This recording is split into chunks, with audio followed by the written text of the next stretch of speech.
নির্বাচন হবে না এরকম কিছু বিবৃতি আপনার গিয়েছে, এই যে নির্বাচনটা হবে না এরকম কোনো ধরনের কোনো যুক্তি বা কোনো সূত্র কি আপনার কাছে আছে? দেখেন রাসেল, আমি একটি কথা বলতে চাই যে বাংলাদেশের 18 কোটি মানুষ নির্বাচন চায়।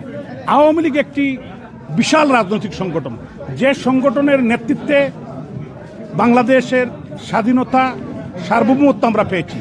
সেই আওয়ামী লীগকে বাদ দিয়ে 57% মানুষকে বাদ দিয়ে এবং এরপরে যে আমাদের যে জোট আছে এদেরকে বাদ দিয়ে বাংলাদেশে কোনো সুষ্ঠু অবাধ নিরপেক্ষ নির্বাচন করা সম্ভব নয়। কিন্তু আমরা কি দেখতে পাচ্ছি, বর্তমান জবরদখলকারী এই যে ডক্টর মোহাম্মদ ইউনূস, যিনি চিফ অ্যাডভাইজার, উনি একটি তামাশার নির্বাচন করতে চাচ্ছেন, একতরফা একদলীয় নির্বাচন করতে চাচ্ছেন বা 2 দলীয় নির্বাচন করতে চাচ্ছেন। আমি বিশ্বাস করি ডক্টর ইউনূসের নেতৃত্বে বাংলাদেশে কোনো নির্বাচন হবে না।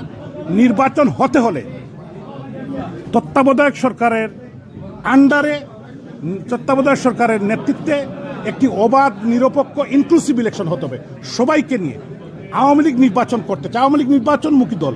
আমরা নির্বাচনের বিপক্ষ নয়, আমরা নির্বাচন করতে চাই। আওয়ামী লীগ নির্বাচনে অংশগ্রহণ করতে চায়, কিন্তু আওয়ামী লীগকে বাদ দিয়ে বাংলাদেশে কোনো নির্বাচন, এটা দেশের মানুষ, দেশের জনগণ, বিশ্ব বিবেক মেনে নিবে না।